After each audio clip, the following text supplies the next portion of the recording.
Hello student, welcome to my YouTube channel Rohit academy. Student, आज हम इस वीडियो में आप लोगों को बताएंगे क्लास 12th का ये आप लोगों का सब्जेक्ट है फिजिक्स, यानी कि कक्षा 12 का विषय आप लोगों का भौतिक विज्ञान है। प्री बोर्ड परीक्षा का ये आप लोगों का 2025 का बिल्कुल न्यू पेपर, वायरल पेपर आप लोगों के सामने लेकर के आया हूँ। पेपर का जो कोड है, यानी कि आप लोगों का पेपर का जो पैटर्न है दिया है MJ है। क्या है इसका पूर्णांक जो 70 है, इसका हम संपूर्ण हल के साथ एक एक क्वेश्चन का आंसर आप लोगों को बताएंगे एंड आप लोगों को समझाएंगे। आप लोगों को जानकारी के लिए बता दूं बाबू कि सभी के बोर्ड एग्जाम में, सभी के स्कूल कॉलेज में, सभी डिस्ट्रिक्ट में यहीं से क्वेश्चन पूछे जाएंगे। एक एक क्वेश्चन का आंसर आप लोग इस वीडियो में संपूर्ण हल के साथ, यानी कि संपूर्ण हल यानी कि फुल सोल्यूशन के साथ आप लोग को इस वीडियो में बताएंगे एंड आप लोग को समझाएंगे। हाँ, आप लोगों के जानकारी के लिए बता दूं बाबू, ये पेपर आप लोग का बोर्ड एग्जाम के लिए भी इंपॉर्टेंट, ठीक है। बोर्ड एग्जाम में भी यहीं से क्वेश्चन पूछे जाएंगे। चलिए बिना देरी के शुरू करते हैं। समय आप लोगों को एग्जाम में दिया जाएगा 3 घंटा 15 मिनट दिया जाएगा। खंड आ यहाँ से हमारा स्टार्ट होता है, जिसमें से पहला का वाला क्वेश्चन पूछेगा, MCQ क्वेश्चन है। देखिए इस पेपर में आप लोग का 6 MCQ दिया गया, ठीक है। उसको भी हल करके सभी क्वेश्चन का आप लोग को डिस्कस करके आंसर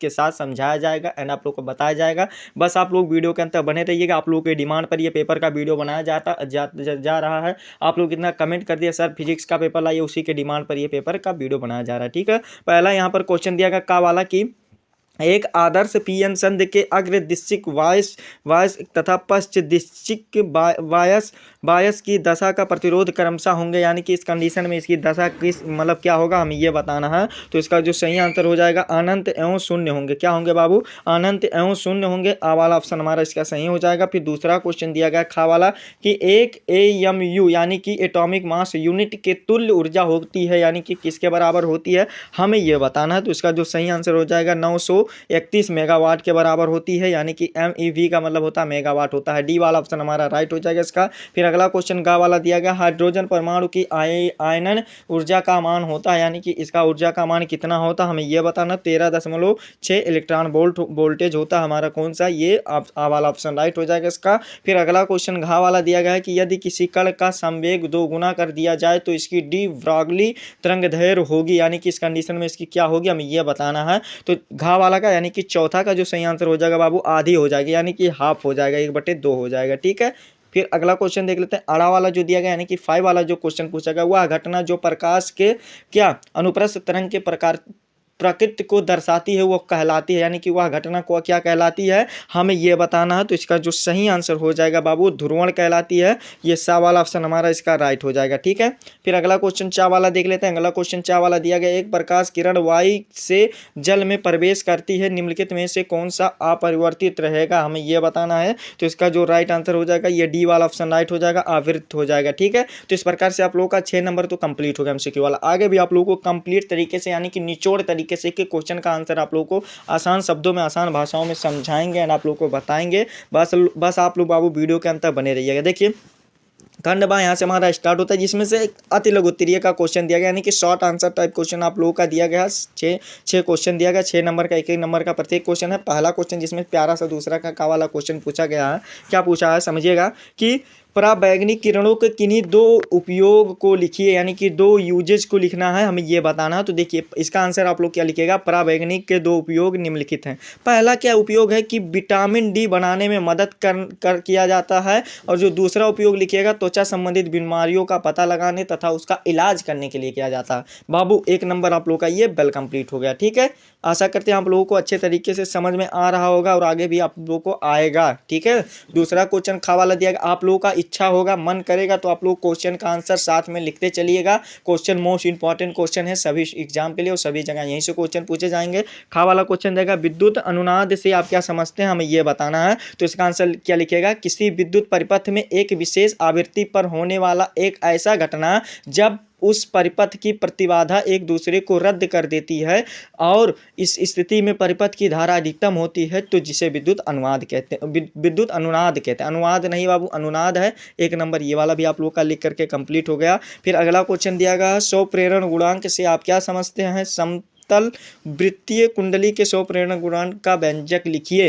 तो आप लोग इसका आंसर क्या लिखेगा, 100 प्रेरण गुणांक है ना, तो इसका आंसर लिखिए उस कुंडली में उत्पन्न होने वाले प्रेरित विद्युत वाहक बल को या यह गुणांक कुंडली में धारा बदलाव होने वाले परिवर्तन को विद्युत क्या कहते हैं, स्रोत प्रेरण गुणांक कहते हैं। स्रोत प्रेरण गुणांक को हेनरी से मापा जाता है, ये आप लोगों का हो जाएगा ना। और इसका जो व्यंजक होता है क्या होता है, स्रोत प्रेरण गुणांक का जो व्यंजक होता है क्या होता है जानते हो, एल बराबर आप लोग कह सकते हैं कि म्यू नॉट और फिर पाई एन स्क्वायर। और चलिए बाबू आप लोग का इसका व्यंजक बता देते हैं, यानी कि आप लोग को फिर से समझा देते हैं कि स्रोत प्रेरण गुणांक का व्यंजक क्या होता है। देखिए एल बराबर जो आप लोग लिखेंगे म्यू नॉट और फिर पाई कर देंगे, फिर एन स्क्वायर, फिर आर स्क्वायर कर देंगे। इस प्रकार से इसका व्यंजक लिख देंगे। ये आप लोग का एक नंबर लिख करके कंप्लीट हो जाएगा। अगला क्वेश्चन दिया गया क्षण चुम्बक क्या है, यानी कि क्षण चुम्बक क्या होता है हमें ये बताना। तो इसका आंसर लिखिएगा, यह एक क्षण चुम्बक एक अस्थायी चुम्बक के गुणों को दर्शाता है। या एक वस्तु से एक आयताकार टुकड़ा होता है जिसमें लोहा, स्टील और कोई अन्य लोह चुम्बकीय पदार्थ होता है,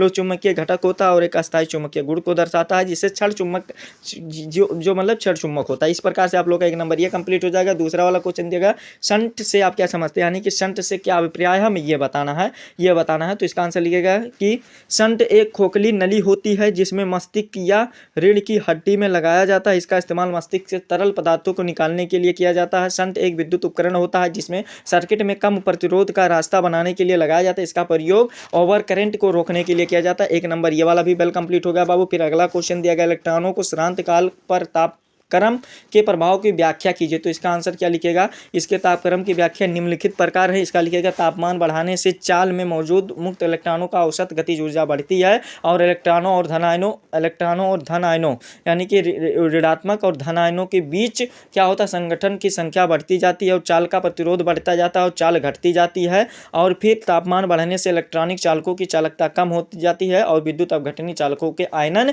की मात्रा बढ़ती जाती है। एक नंबर इतना लिख करके कंप्लीट हो गया। फिर अगला क्वेश्चन खंड सा यहाँ से हमारा स्टार्ट होता है, जिसमें से दो नंबर का क्वेश्चन पूछा गया, जिसमें पहला तीसरा का वाला क्वेश्चन क्या पूछा गया, देखिए प्रदर्शित कीजिए कि न्यूटन प्रति कूलाम तथा वोल्ट प्रति मीटर एक विद्युत राशि का मात्रक है। उस भौतिक राशि, यहाँ पर विद्युत राशि नहीं है भौतिक राशि है, यानी कि भौतिक राशि का नाम लिखिए। तो आप लोगों का इसका विद्युत क्षेत्र होता क्या होता बाबू, विद्युत क्षेत्र का मात्रक ये है। ठीक है, ये वाला भी आंसर आप लोगों का लिख करके कंप्लीट हो गया। फिर अगला क्वेश्चन दिया गया, दिए गए परिपथ में दोनों संधारित्रों पर संचित आवेशों का वर्णन कीजिए। आप लोगों को इसको खुद से तैयार कर लेना है। आप लोग का ये 2 नंबर जरूर तैयार कर लीजिएगा। बाबू बताना हमारा काम है क्वेश्चन को, और तैयार करना आप लोग का, तो इसको अच्छी तरीके से जरूर तैयार कर लीजिएगा। और गा वाला क्वेश्चन दिया गया 10 ओम, यानी कि क्या दिया गया समझिएगा कि 10 ओम और फिर क्या दिया गया, प्रतिरोध के तार खींचकर इसकी लंबाई 3 गुना की जाती है। तो इस तार के 3 बराबर हिस्सों में काटकर चित्रानुसार विद्युत प्रतिरोध में जोड़ा जाता है और ए तथा बी के बीच संयोजन का कुल प्रतिरोध ज्ञात कीजिए। कितना होगा हमें ये बताना है।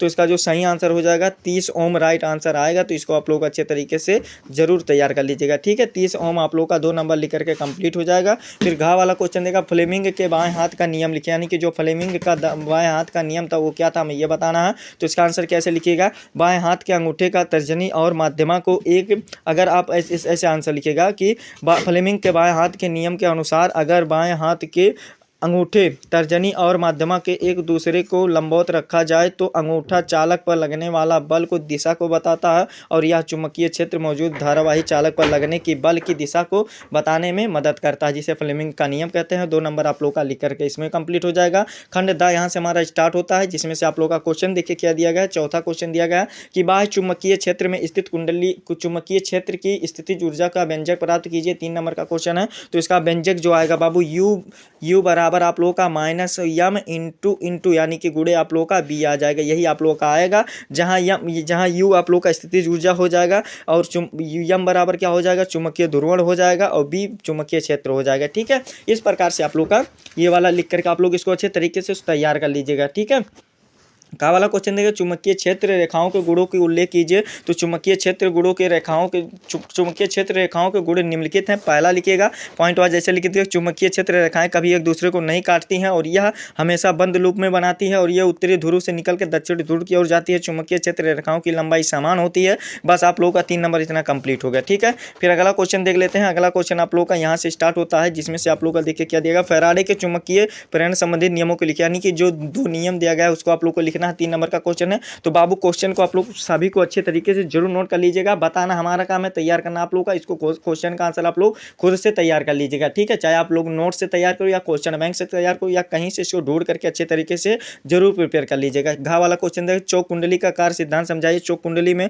वाटहीन धारा के महत्व को समझाइए, 3 नंबर का क्वेश्चन, इसको भी अच्छे तरीके से आप लोग तैयार कर लीजिएगा। अड़ा वाला क्वेश्चन दिया गया कि विद्युत चुम्बकीय तरंगों के अनुप्रस्थ प्रकृति को समझाइए, रेडियो तरंगों को उपयोगों को संक्षिप्त विवरण दीजिए, 3 नंबर का क्वेश्चन, इसको भी अच्छे तरीके से आप लोग तैयार कर लीजिएगा। एक न्यूमेरिकल दिया गया 3 नंबर का, इसको भी आप लोग अच्छे तरीके से बाबू तैयार कर लीजिएगा। फिर अगला क्वेश्चन दिया गया तरंगों के समपोषी विनाशी व्यतिकरण से क्या आवश्यक शर्तों को बताइए, 3 नंबर का क्वेश्चन, इसको भी अच्छे तरीके से आप लोग तैयार कर लीजिएगा। 3 नंबर कंप्लीट हो जाएगा। फिर गा वाला क्वेश्चन देगा कार्य फलन तथा देहली आवृत्ति की व्याख्या कीजिए, 3 नंबर का क्वेश्चन है, यानी कि अतिलोकप्रिय क्वेश्चन, इसको भी अच्छे तरीके से आप लोग तैयार कर लीजिएगा। और फिर अगला क्वेश्चन देगा हाइड्रोजन परमाणु के बोर के परिकल्पनाओं को लिखिए, तो इसको भी अच्छे तरीके से तैयार कर लीजिएगा, ठीक है।